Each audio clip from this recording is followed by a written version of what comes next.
Hello everyone and welcome back to Let's Play Pokemon FireRed. In the last part, we finished off our business over at 6 Island with the Sapphire being stolen right in front of us, and then came over to 7 Island to do some business over here, and now it's about time we fully explore this island. And before I even get more into that topic, this guy has a new Pokemon for us. He's going to throw out Ursaring. This is a pure normal type from Gen 2, which means it's only weak to fighting. High HP, high physical attack, and I think everything else is okay. I think it's relatively slow though, but its power more than makes up for it. If you're playing the original Gen 2, especially over 4 physical special split if I recall correctly, this was a really good tank Pokemon. I forget how it is nowadays. I know it has a decent move learn set from TMs though. I completely forget where you can get the pre-evolution here in Fire Red Leaf Green though. If you even can, there might be something you have to trade over from Emerald now that I think about it.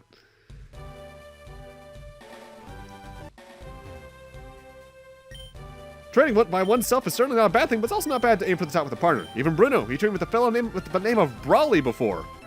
Totally a non-significant name. Completely. What do you mean that's a gym leader in Gen 3? That's one thing it's kind of hard to go back to, at least in terms of reading, when it comes to, like, Pokemon prior to, I think, Gen 4 or 5? I forget which one was the first one to fix this. All the names are in all caps, and it just, everyone suddenly screaming it just feels weird. Either way, next new Pokemon is a Hitmontop. Pure fighting type, meaning it is weak to Flying, Psychic, and Fairy starting from Gen 6. It's the oddest of the Hitmons. It's got balanced physical stats, but its special defense is oddly high. It's also the hardest Hitmon to get, because the way the Hitmons work, like Chanli and Top, is they share one baby Pokemon, Tyrogue, and which one it evolves into entirely depends on which of its stats is higher upon evolution. I think if its attack stat is higher, it's a Hitmonchan, and if its defense is higher, it's a Hitmonlee. But if they're even, it's a Hitmontop. And this evolves at, I think, like level 30 or so. There is a way to easily get a Hitmonchan and Lee from that just by using one of the like Carbos-like items to raise the attack or defense stat the last second.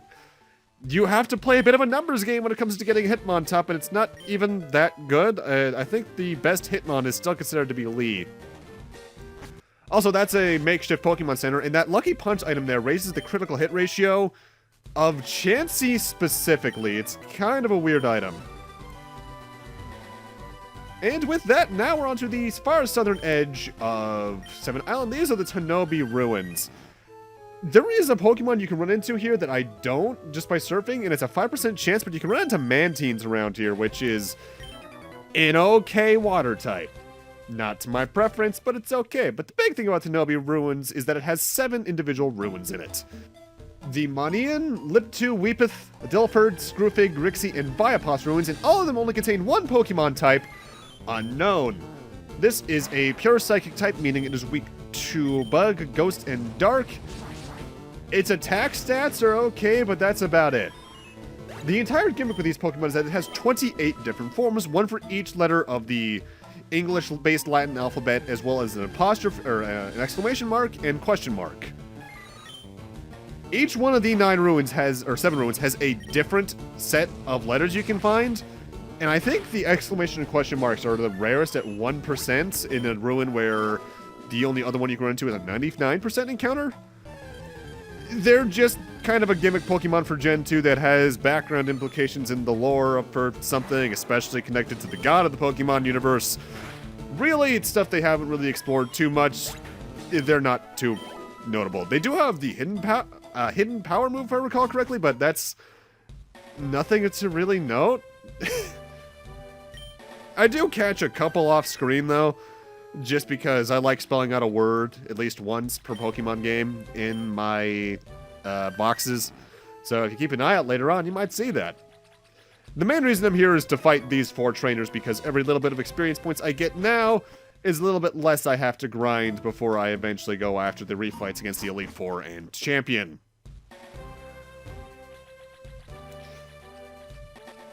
I honestly can't recall the last time they did something like this for the Unknown. I think Gen 4 or 5 was the last time they did something like this. Because I know Gen 4, to the east of that one town, there's a cave that spawns Unknown, but I can't think of anything else. They were such an odd legendary that got a lot of focus and side stuff. Heck, They were powerful enough to use the dreams of a little girl to summon a dream version of her father as an Entei in the third movie, which, weird. But the movies are weird, but also the best thing that the anime has, so I'm not going to harp on it too much. Either way, that's actually all of 7 Island. It kind of ends in an anticlimactic fashion despite all the trainers you have to go through, but yeah, now let's head back to 5 Island, and since we have both the Rocket Warehouse passwords, we can now head over here and take care of that. My only advice for this is bring a Psychic type. Big surprise, right? The warehouse, though, has a very familiar-looking gimmick, and also an intro screen that's just a reversed and edited version of the Rocket Hideout screen. We got the return of the arrow panels and a couple of items. I actually don't grab them all off the start here because I didn't practice this puzzle, because I didn't think I needed to. And at the end of the day, I didn't really. Because, like, this is the most interesting item in here that is relegated to the maze, which is a big pearl, which sells for a good amount of change.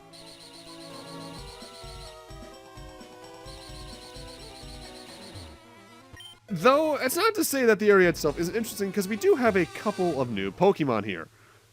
Also, that was me testing to see if she would look the other direction, because, hey, that means she's technically optional, so I'm gonna walk away and then fight her anyway, because I'm stubborn. Only to realize she has new Pokemon. She has 2 of the same Pokemon. She's going to throw out Houndour. Dark Fire type, meaning it is weak to fighting, ground, rock, and water.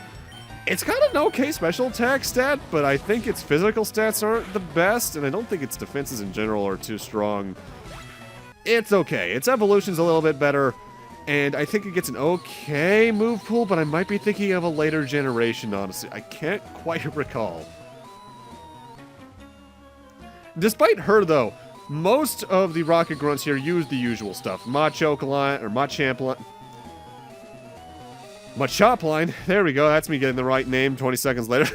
Raticate line, it's the usual stuff, really. Team Rocket, you gotta learn to branch out a bit in the Pokemon department. Also over here we get TMO-36 Sludge Bomb, more powerful sludge, can poison pretty decently. The interesting thing about this place is that the end of it is more or less 3 boss fights in a row, which is unusual, at least for this point in Pokemon. Because, like, modern Pokemon games, they might have 1 or 2 bosses in a row, more like a standard RPG. Prior to, like, Gen 4 or 5, they didn't really do that.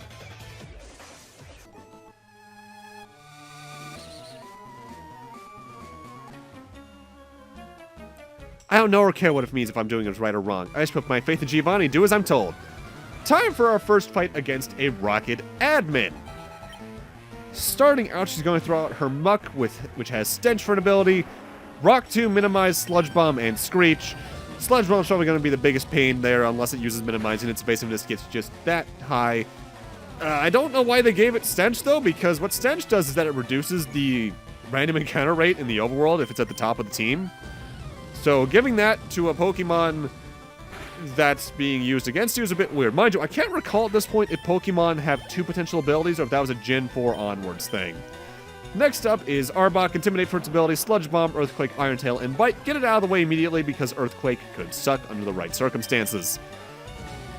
Actually, I think the 2 abilities was a Gen 4 onwards thing, because now that I think about it, I can't think of a single Growlithe in this generation that doesn't have Intimidate, and I think they have a secondary one. Mind you, I could just go on Bulbapedia and find out if it is for a fact or not, but,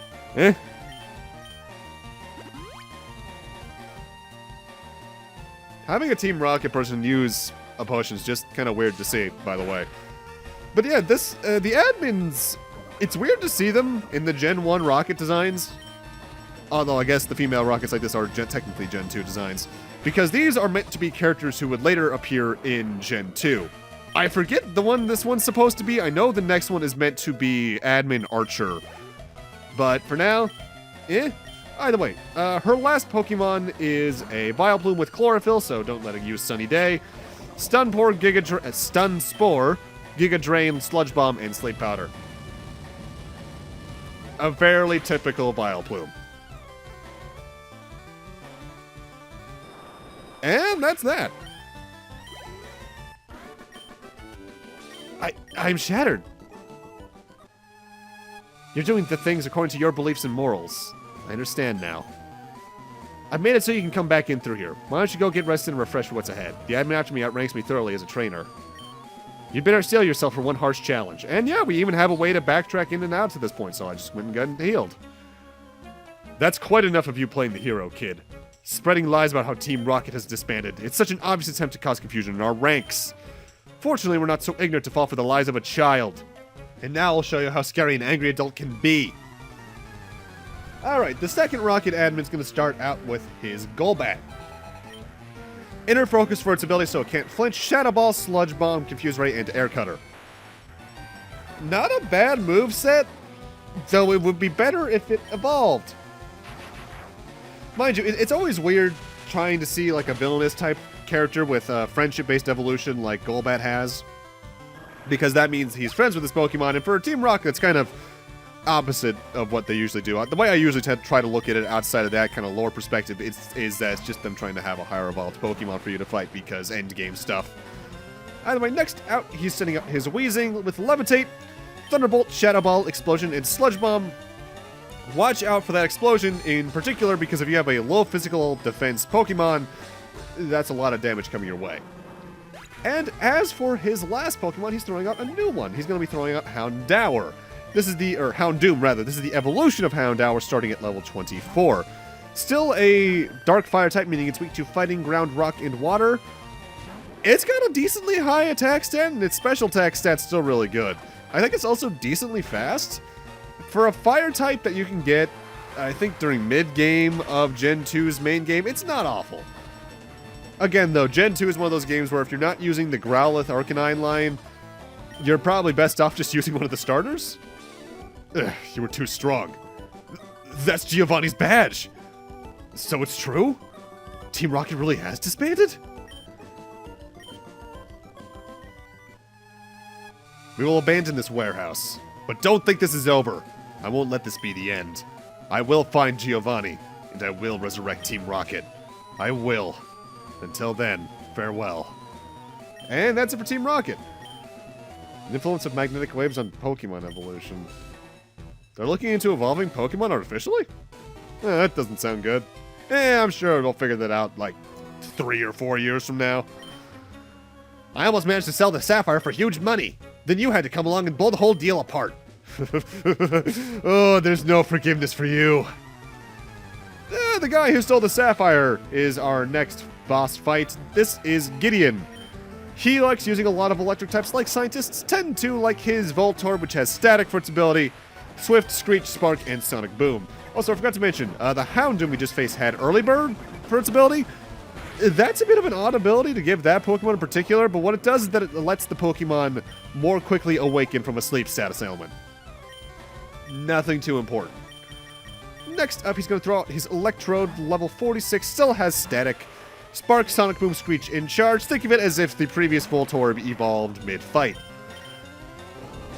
But since it doesn't have Levitate, that means Earthquake, baby! Oh yeah, and I should probably mention, yeah, I gave Scott Earthquake. More accurately, it learned it naturally, I think around level 60? And next up, we got our last new Pokemon for the part. This is Porygon. We can get this over at the game corner for quad 9 coins. Pure normal type, which means it is weak to fighting exclusively. Its highest stat is its special attack, but it's nothing too special. When it eventually got evolutions into Porygon 2 when traded with an upgrade item, or Porygon Z, I think in Gen 4, it could be okay. Because I recall Porygon Z in particular having a very high special attack stat, but it's nothing too notable. I don't even think it has a good moveset. Moving on, he has his Magnemite, which has Sturdy, as does the next Pokemon, his Magneton. Sturdy as an ability is one of the better ones. What that does is that if a Pokemon takes what would be a quote-unquote lethal hit, they have a chance of surviving it with exactly 1 HP. Otherwise, Screech, Swift, Sparking, and Thunder Wave for the Magnemite. Tri-Attack, Spark, Thunder Wave, and Sonic Boom for the Magneton. Nothing too special. The real boss here was the second admin. Gah! Darn! Darn! Darn!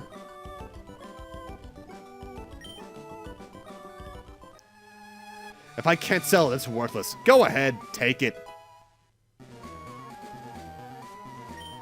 What do you want now? Go on, get lost, leave me be.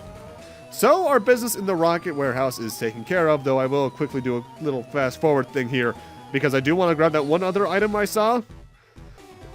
In general, though, that's actually the end of the Sevi Islands post-game quest. Kind of anticlimactic of an ending, but it's kind of an anticlimactic plot when you think about it. Because what happens? We go in, Celio's like, yo, can you help me find some rocks? And then we find the rocks. There's not much to it beyond that. With that said, though, let's just give him this sapphire and end this quest off. There you go, buddy. So this is the gem that forms a pair with the ruby. Kyle, you've gone through a lot to get this, didn't you? You don't have to tell me. I know it wasn't easy. Thank you so much. Now it's my turn to work for you. Please give me a little time. Okay, this is good. I did it! I linked up with Lynette! Kyle, I did it! I managed to link up with traders in the Hoenn region. Finally, the network machine is fully operational. Kyle, I owe it all to you. Thanks to you, my dream came true. I'm not crying. That's enough about me. Kai, I'm going to keep looking for exotic Pokemon, right? I wish you the best of luck.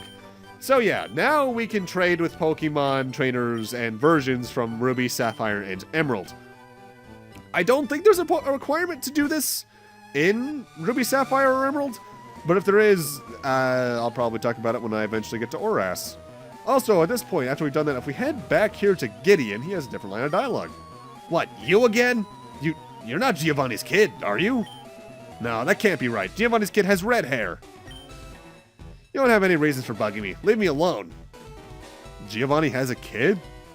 The mob boss had sex? I guess it is kind of expected, isn't it? It's kind of part of the thing. Either way, our business in the Sevi Islands is finally completed. So with that, let's head back to Kanto and talk about what's next. There are, I think, between 2 and 4 things left to do. One of which is complete the Pokédex, which I'm just straight up not doing.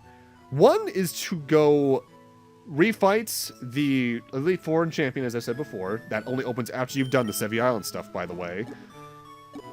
One is the Cerulean Cave, which is an area that you will only gain access to, again, after you've done the Sevi Island stuff. But I'm also counting that as part of the 4th thing, legendary hunting. There are 2 legendaries you can get in the game without hacking at this point, one of which is in Cerulean Cave, and the other one is the roaming legendary for FireRed and Leaf Green. Essentially, after you've beaten the Sevi Island stuff, one of 3 Pokemon starts randomly roaming around Kanto. Where it goes depends on entirely RNG, really, and you just have to wander around until you find it. It's one of the legendary dogs from Johto. Which one you get entirely depends on your starter. For me in particular, since I picked Charmander, I'm going to have one. You'll find Entei if you chose Bulbasaur, and Raikou if you chose Wartortle, I believe is how it goes. But with that, I'm going to need to end this off here. Thank you guys for watching, and in part 26, a lot of legendary hunting. See you guys then.